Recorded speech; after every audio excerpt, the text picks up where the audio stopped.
The skills we need to live and work are changing. But what does that mean for education? Over the next few weeks, we'll be talking to inspirational teachers in different countries who are taking the skills that made our modern world possible and reinventing them for a new generation. This is Old School, the skills that made us and how they're changing. Hi everyone, welcome to Old School. My guest today trained as an automotive technician and worked in a garage before graduating at the top of her class as a teacher at Jamaica's Vocational Training Development Institute. She is an award-winning teacher whose work with students from poor backgrounds has garnered recognition all around the world, including earning her a place in the list of top 10 finalists for the Global Teacher Prize. Today, she teaches automotive technology at Jonathan Grant High School in St. Catherine, Jamaica.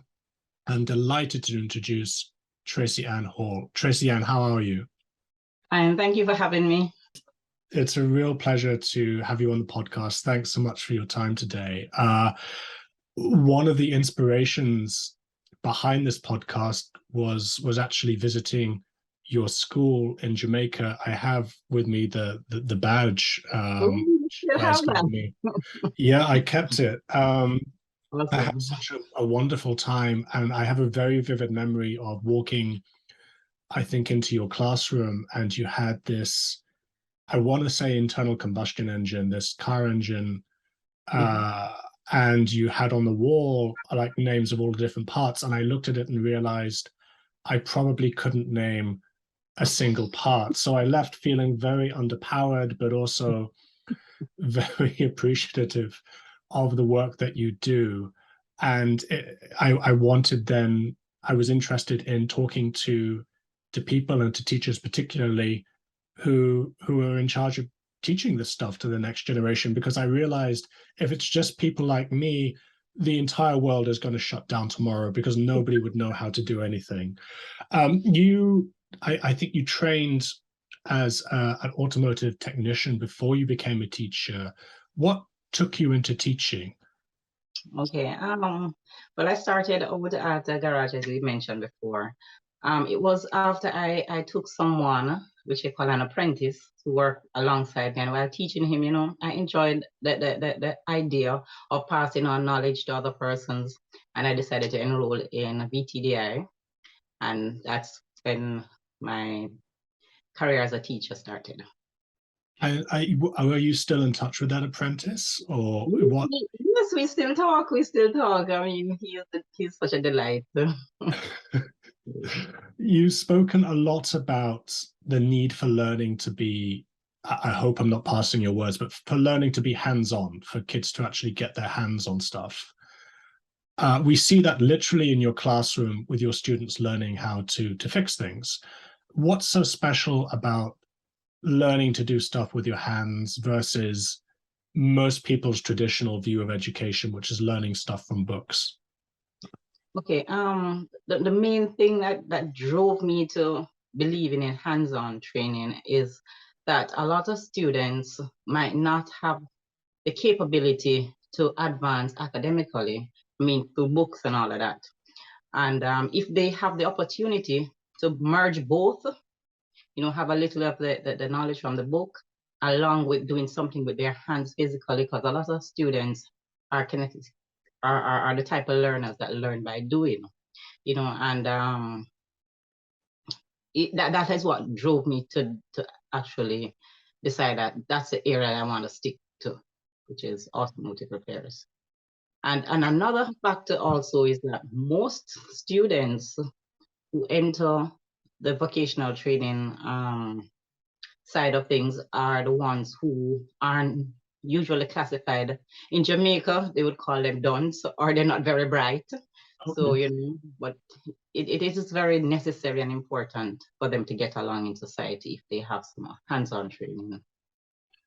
So how do you change your students' minds about what they're capable of in your classroom? Because that's something that helped you to become a finalist for the Global Teacher Prize. It's been widely recognized. You take these kids who come into your classroom who have been told, that perhaps not performing as well as the other kids, that their outcomes won't be as good as the other kids. How do you transform their expectations of what they're capable of? That's always my first topic of introduction, is to ensure that the students understand that you can do all things. So no matter what people want to label you as, it is important for you to believe in yourself and believe that you can do anything that you set your mind to. So that's the first step. And as we go along the way, I do show them how important it is to believe in yourself and just block out the naysayers, because there are a lot of people who will continue to tell them that they cannot. And I tell them, when people tell you you cannot, you tell yourself you can. So that's what I try to instill in them on a daily basis. And is that something that they also get from what they learn in your classroom, from learning to fix stuff? It must feel very, I mean, it's kind of the word of the moment, but very empowering to know how to do stuff, right? Like to have a skill. Yeah, they do feel accomplished, because I mean, like, for example, for the younger students, I have them build circuit board, and when they build that board and they flick that switch on and the light come on, you can see the joy, you know, like, I did something, you know, that type of thing. They come in and they make a car, they come and say, Miss Hall, test my car, see if it's working, you know, some model cars they would make. And these are this is what drives them, because they found out now, yes, I can do something. And once you start from there, you just build on that. Absolutely. You've encouraged your students, I think, to take their skills from the classroom out into the community, to put their skills to good use in the community. Can you talk a little bit about that, about some of the community work that your students have done? Not just automotive, because we're building global citizens. So we want well-rounded students going out. So I encourage them, don't just go out in the world saying that you're an automotive technician. You must contribute to the world also. So let me start with automotive. So when they have learned certain skills and are ready to an extent, I usually encourage them to go to a garage, get some, on the weekends, they can get some more practice, and you know, you learn some more, and you can also show what you have learned. The other side of it is that I take them to homes, children's home. I take them, we used to do this street feeding program. We have not started back since the pandemic ended, so, well, somewhat ended. So we have not taken them back on the road as yet, but that was something that we did, you know. And currently well, because of reasons beyond my control, I'm not at work now. So what the plan was to get stuff to take to a children's home, which I don't think we'll manage that for this year, but next year we will definitely work on that. So I teach them to give back to society. So whatever way you can, we are currently planning our Labor Day project, which usually Labor Day is in May in Jamaica. And on Labor Day, we don't go party, we go and do work in the community. So we have planned what we're going to do, and we're seeking sponsors for that currently, because we're going to repaint the pedestrian crossing, we're going to clean up the sidewalk, do some planting, because tree planting is another thing that I incorporate in my class. So they have been going out and planting trees. We have planted over 50 so far. So that's another thing that we do, because the environment, protecting the environment is very important also. You talked a bit about global citizenship.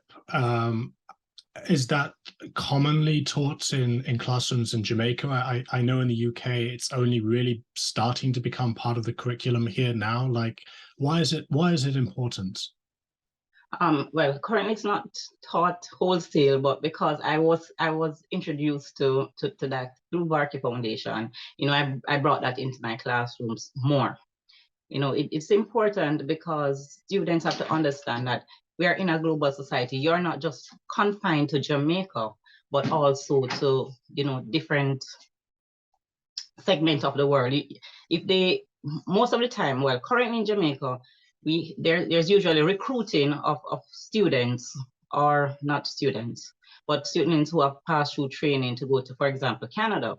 So these students have to understand how to function in other areas of the world when they're going out. It's important for them to understand as I mentioned, giving back to society, protecting the environment. So all of those things combined together, fall under global citizenship. You also touched on, you said you were getting sponsors from the business community. I imagine that that's a sector you have to work quite closely with for your students, right? So how are business leaders in Jamaica supporting you and your students? Well, it has been an awesome journey with the persons who have partnered with us. We have automotive companies, we have car rental companies, we have car sales company. So it's awesome. The support from these companies have been tremendous. I mean, we have Superior Parts Limited that donates engine to the class. Whenever we are out of engines, we can call him. We don't have to go through the long process because it's a lengthy process in Jamaica, and chances are you might not get it. So, in order to have the resources I need, thank God for these persons. I mean, Zuki Trucking, they also donated a printer, which we had none. We still are in need of a laptop. I'm trying to work on that one. But I mean, these companies see the need and the importance of investing in students. Auto Channel Limited sponsor students to go to JAGAS, to Jamaica German Automotive School, which is a high level of training in automotive.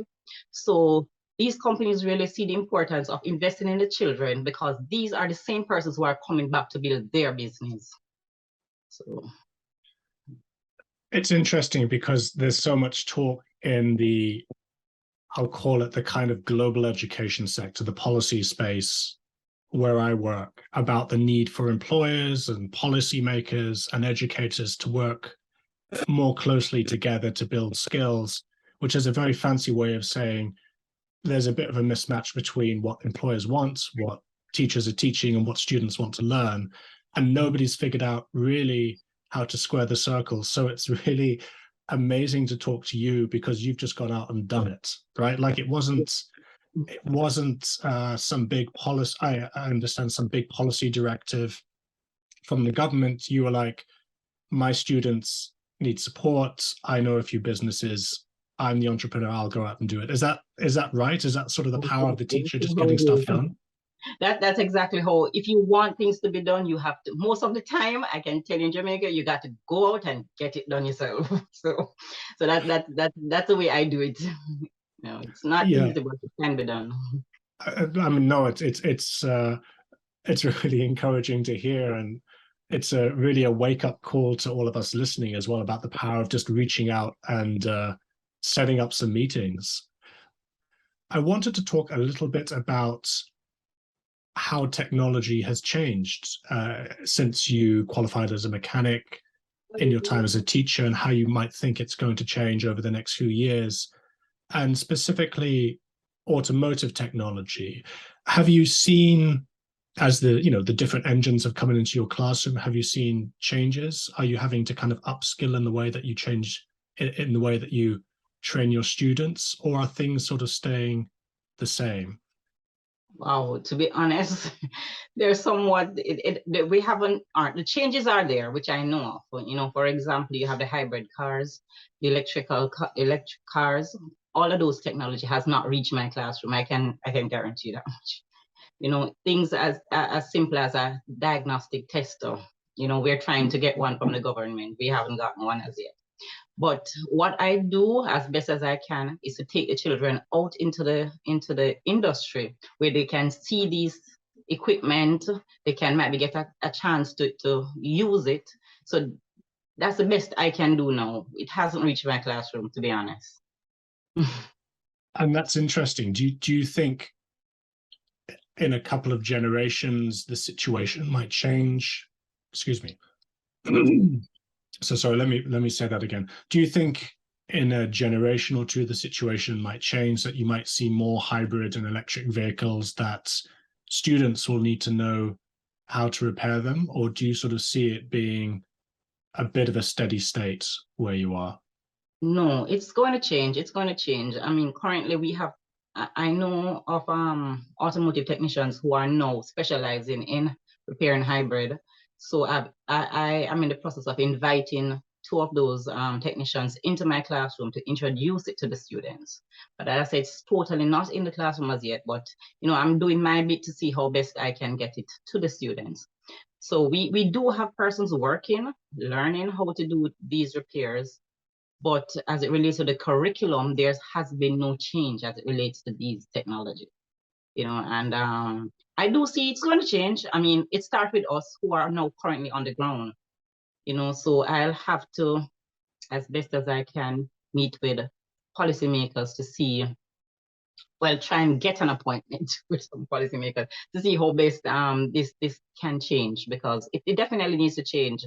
We have hybrid cars in Jamaica, by the thousands. So we are going to need technicians to repair them. It's interesting. It touches on something that I wanted to talk about, and this is my little idea, and it could be completely wrong. And apologies to you, who is the expert, and to all of our listeners. But my sense is that cars are just getting more complicated. They're getting more difficult to fix. So perhaps 20, 30 years ago, you were able to kind of pull up the bonnets and mess around a little bit and fix things that were wrong, replace parts that were broken or worn away.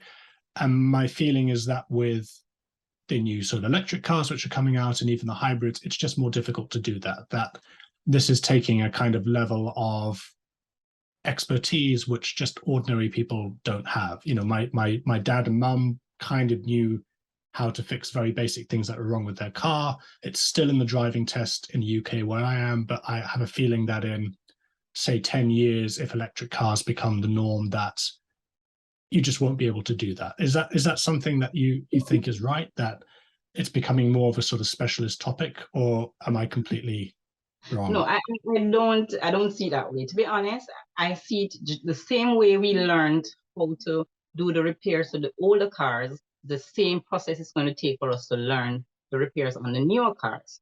So once the training is available, persons will learn how to do them, right? So currently, I think we are in a little space where a lot of training is not available, so persons are having difficulties.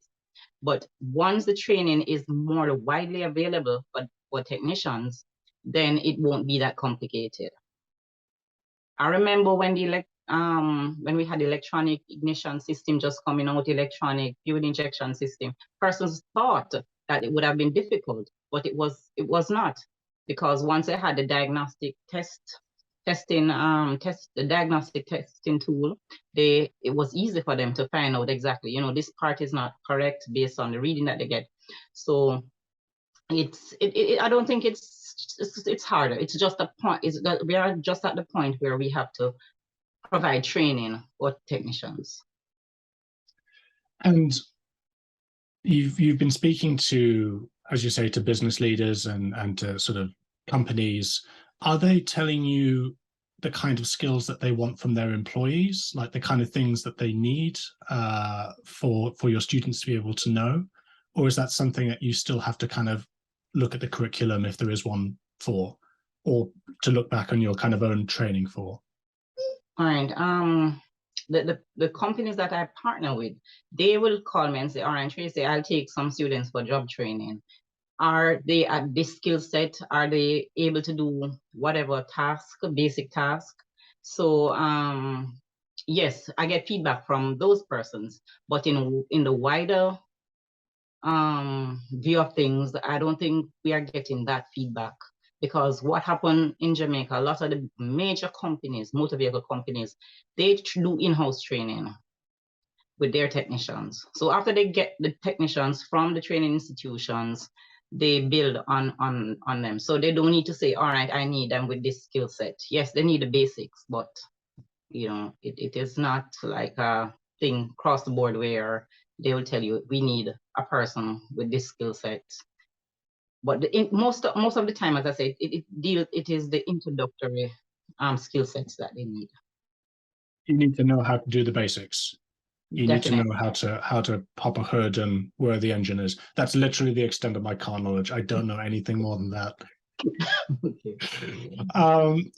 Your students just must be incredibly excited to, I mean, I know obviously you don't just do the automotive, teaching, you also do a broad range of other things as well, but it must be an enormously exciting moment for them to come into, say, your classroom and look at this and think, well, by the end, I will understand what all of this does and how all of this fits together. Is that something that motivates them? That's so true. I mean, walking on the corridor along where my classroom is, the lower school students, like grade 8, grade 7 students, they would look in the classroom and they say, that is what I'm going to do. I'm going to fix that car and get it moving. When you hear them talk like that, it's such a joy, to know that, wow, they are so enthused. And when they do come, most of the time they believe that that's the first thing they're going to do, just jump in the car. But you have safety that they have to learn first. They have to learn about the tools. They have to learn about basic housekeeping of the garage and all of that. So when you're taking them through those process, they're like, Miss, when are we going to go on a car? But it's a process. So they eventually understand. So they come in, they're really excited, and then a few years later they leave. And what have your students gone on to do? Obviously, I'm assuming many of them have gone on to work in the automotive repair sector, but what do they do there? Do they do other things as well? Are you still in touch with any of your students? Oh, wow. In touch, it's like I have my phone is full of them.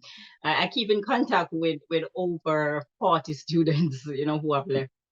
I mean, we have soldiers, we have automotive technicians, we have a wide range of career. We have firefighters. So the ones who are who work with I know there are two who are working as firefighters, but they also are in charge of the garage. So we have that. We have soldiers who work within the army as automotive technicians. We have persons, for example, as I mentioned, that Oil Channel Limited sponsor give scholarships to some of the students. There's one in particular who's working at a big dealer in Jamaica. He called me and said, Miss, I got a job, and he's doing so well. So I keep in touch with them and follow their progress. They're doing quite fine. I'm so proud of them. There's one police who called me up, they do go into other areas also, but for the most part, most of them are in the automotive industry. You've got kind of a family of students, right? Right. And there's one other thing that I ensure before they leave Jonathan Grant High, we apply for them to go to Jagas, which, as I say, do a higher level of training in the automotive field. So, once they get into Jagas, we keep in touch and, follow them through the entire training process. So it's an awesome feeling to see the students coming out doing something. I'm so proud of them. So proud of them. Do you have a favorite car that you've worked on? Or if you could work on any car, what would it be? BMW. BMW? Are they the best? I love those cars. What makes them so good? I don't know. They're just awesome. I mean, technology is awesome in them. I mean, but I just love, that's my dream car. So that's why I mentioned it anyway. So not just to work on, but to drive. It's Yes. a good car. Okay. Well, you heard it here first, everybody. BMWs are really good cars. And